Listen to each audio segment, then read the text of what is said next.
Hi, Massive D here. Before we start, a small disclaimer. I've spent the last few days trying to figure out the best format of this particular series. As ships have different roles and abilities, I've decided instead of making a large video explaining everything the ship can do, I'd rather split the video into bite-sized parts, covering a specific role per video. For example, Part 1, Trading, Part 2, Mining, Part 3, Combat, etc. This way players who care about a particular aspect of the ship and not the others aren't forced to sit through a huge video, and instead have a reference of their own.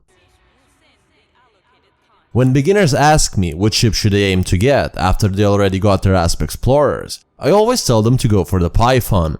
I personally think, and I know that a lot of professionals share this opinion with me, that if we were allowed to keep only one ship, Python would be a no-brainer. And even with the vast range of ships available to us, a lot of commanders, including myself, acknowledge that Python is one of the main workhorse of their fleets. And personally, owning every ship in the game, I still find myself in the Python's cockpit nearly as much as I do in the Asp Explorer. In this series of videos, we will look at every ship in the game, explore what they can and cannot do, what are their pros and cons, and we will start the series off with the one and only Python. So let's see what makes this ship so damn outstanding. First of all, Python is the largest ship that can land on medium-sized landing pads. This is especially useful if you're doing activities like A to B trading, or missions, or passenger missions, or smuggling, etc. that involve docking with an outpost. If you ever heard the saying, Jack of all trades, master of none, our Python here is Jack on steroids. Master maybe not, but comes pretty darn close when outfitted properly for each activity. Let's look at our first fit, trading.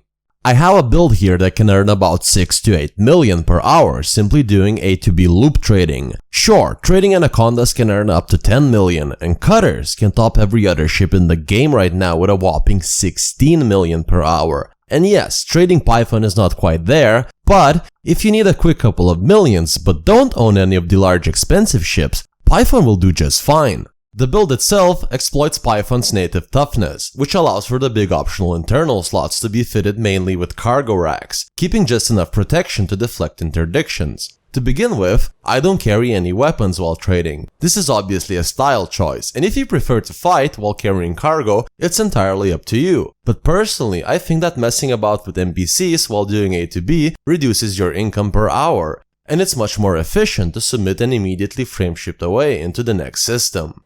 For the utility slots, I like to carry 2 chaffs, which significantly help to stay alive during interdictions. For the other 2 slots, the box standard these days, 2 resistance augmented shield boosters, which makes you take very little damage during attacks. I pair these up with grade 4 biweave shields, which is enough to deflect shots for those couple of seconds while the FSD is recharging, and allows the larger slots to be used for large cargo racks, which increases the money per hour ratio.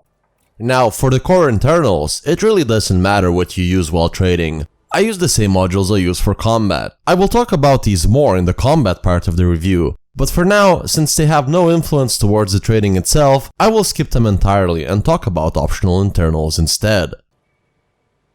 The keen-eyed viewers probably already noticed the lack of a fuel scoop. The explanation for this is simple. First of all, having a large fuel tank, Python can jump about 110 light years without needing to refuel. This means that most of the time, you will be able to reach Station A without a fuel scoop. But if it is out of your reach, equip the fuel scoop to make the journey, and exchange it for cargo racks while in the station. Or if the station doesn't sell any, use the awesome module transfer service to get your rack delivered to you. Again, Python has a large fuel tank, so making the A to B loop will not require a fuel scoop, and you can simply refuel at the same time while uploading/downloading commodities. The rest of the slots, pretty straightforward. Pack them full with cargo racks, leaving one grade 4 slot available for biweave shield generator. Now this will make you have relatively weak shields, around 300 shield strength to be exact. And this may not be very good in combat, but combined with those resistance augmented shield boosters, these shields will be enough to just barely hold during interdictions. But combined with chaffs and Python's high armor values, this will be a very comfortable setup. Now, as an icing on the cake, while doing trading and passenger missions, I like to have a docking computer handy.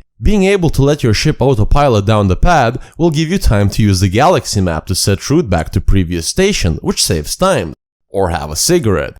Or some wine, or do a line, whatever is needed to keep you sane, since A to B trading has an excitement rating of about 2, while watching paint dry has a whopping rating of 4. But as you can see here, we have nearly 18 light years of jump range when fully laden, which is ideal, since the best A to B trading routes tend to be at about 15 light years distance from Station A to Station B. And I forgot to mention when we skipped the core internals, that jump range upgraded FSD will be pretty much necessary for this build. But the good news, as you can see here, we have 272 tons of cargo space, which puts us directly in competition with the Type 7, which not only is a dedicated trading ship, but is also large, meaning that unlike Python, it can't land on medium landing pads, thus making Python have access to more trading routes. Good stuff.